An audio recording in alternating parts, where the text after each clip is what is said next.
Assalomu alaykum hurmatli ko'ruvchilar. Uyg'ur axborot markazining Abdul xabarlar programmasiga xush keldinglar. Ekran orqali sizlar bilan yana bir qatim yuz ko'rishganligimdan intayin xursandman. Qanundaqda xabarlarimizning asosiy mazmunlariga bir nazar sepaqayli. Angliya diplomatiya ministri Liz Truss Xitoyni Angliyaning davlat bexatarligi uchun rasmiy tahdid deb e'lon qilishni planladi. Xitoydagi bir aqlli amir Xitoyning Xitoy virusi siyosatlarini tanqidlaganligi sababli tekshirildi.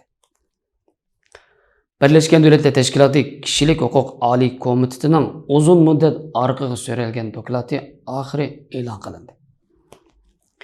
Amerika hukumati shirkatlarining Xitoyga o'zak eksport qilishiga cheklama qo'ydi. Tuvanda dehqonlar xabarlarimizning tafsiliy mazmunlarida bo'lsin. News Tour'un 29 Ağustos'daki xabariga göre Angliyadagi Times gazetining xabar qilishicha, Angliya diplomatiya ministri Liz Truss agar bosh ministr bo'lib saylansa, Angliyaning tashqi siyosatlarining qaytadan tangshash, jumladan Xitoyni davlat bexatarlik tahdidi deb bekitish to'g'risida va'da bergan. Liz Trussning ittifoqdoshlarining so'ziga qaraganda, agar ishlar plan bo'yicha bo'lsa, Xitoyning Angliya bexatarligiga shakllantirgan xavf darajasi Rossiyaninkiga o'xshash og'ir tahdidlik darajasiga ko'tarilgan.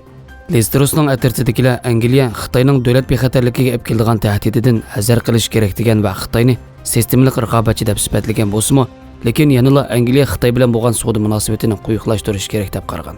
Tahlilchilar Xitoyni tahdid deb qarash bilan bir vaqtda Xitoy bilan bo'lgan savdo munosabatini bu qadar muhim bilib olgan hukumatning Xitoy qirda haqiqiy qattiq maydon tutish ehtimolligining to'liq tuvan ekanligini bildirishmoqda. Kanadada chiqadigan Yer shari pochtasi gazetining 30 Ağustos'daki xabariga ko'ra, Xitoydagi eng aqlli amiri bu hafta Xitoyning virusning oldini olish va kontrol qilish siyosatini tanishadigan vaqti keldi mavzuliq doklad e'lon qilgan bo'lib, mazkur dokladda COVID-19 ning Omikron varianti nurg'un davlatlarda davolash bayliqlarini qisqartirib o'tmadi. Bu yil avgustgacha dunyodagi nurg'un davlatlar yuqumdan qutulib nisbatan muqim asliga kelish bosqichiga kirdi. Halbuki Xitoy yanada 2 yil ilgari qo'llangan qattiq oldini olish va kontrol qilish tadbirlarini davomlashtirmoqda. Yuqumni oldini olish va kontrol qilish siyosatining ta'siriga uchragan Xitoy iqtisodiy turg'unlik xavfiga duch keldi deyilgan. Bu doklad 28 Ağustos mazkur aqlli amirning o'ndidor va mikrobiolog hisoblarida e'lon qilingan bo'lsa-mu, ammo atil o'chirib etilgan. Gerçi Xitoy rahbarlari o'zini ayblamasa-mu, ammo yuqum cheklamalari sababidan davlatning iqtisodiy xirisiga duch kelayotganligini e'tirof qilgan. Xitoy bu yil GDP'ning ish nishoni 5.5% qilib ketgan bo'lib, bu yaqinqi 30 yildan buyongi eng tuvan saviya ekan.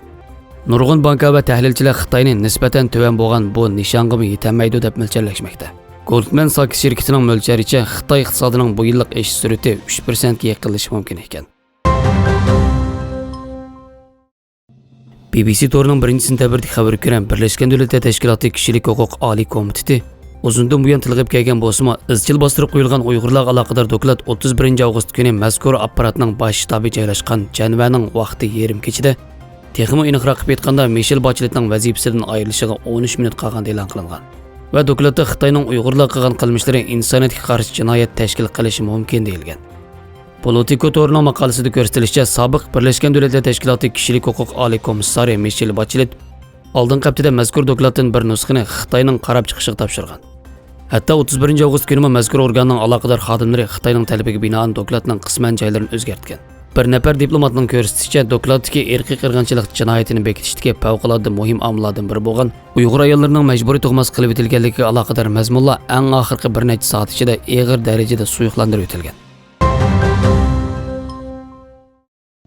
News Tour'ning 2-sentabrlik xabariga ko'ra, Birlashgan Davlatlar Tashkiloti Kishilik Huquq Oliy komissariyati 31 Ağustos kechida Uyg'urlar aloqador dokladni e'lon qilishning oldi-kenida Xitoy doiralari bu ishdan qattiq bayron bo'lib, mazkur dokladning e'lon qilinishiga oxirgi minutlargacha qarshilik qilgan.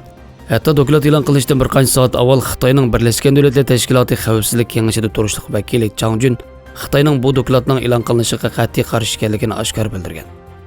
Yana bir tarafdan mazkur doklad e'lon qilingandan keyin Xitoy taratqullari birdek bu to'g'risida xabar bermagan. Bu Xitoy doiralarining bu dokladning ta'siridan qo'rqqanligining ifodasi deb qaralmoqda. Bundaq bo'lishida oldi bilan Xitoy texi mushil 5-oyda shu chog'dagi Birlashgan Davlatlar Tashkiloti Kishilik Huquq Oliy komissari Michel Bacheletning Xitoyning va Sharq Turkistonning bir qancha shaharni ziyorat qilishiga ruxsat qilgan. Hamda ziyorat jarayonida Xitoy tashqi ishlar ministri Wang Yi Michel Bachelet bilan suhbatlashgan bo'lib, bu mazkur apparatning nopozini e'tirof qilganlik edi.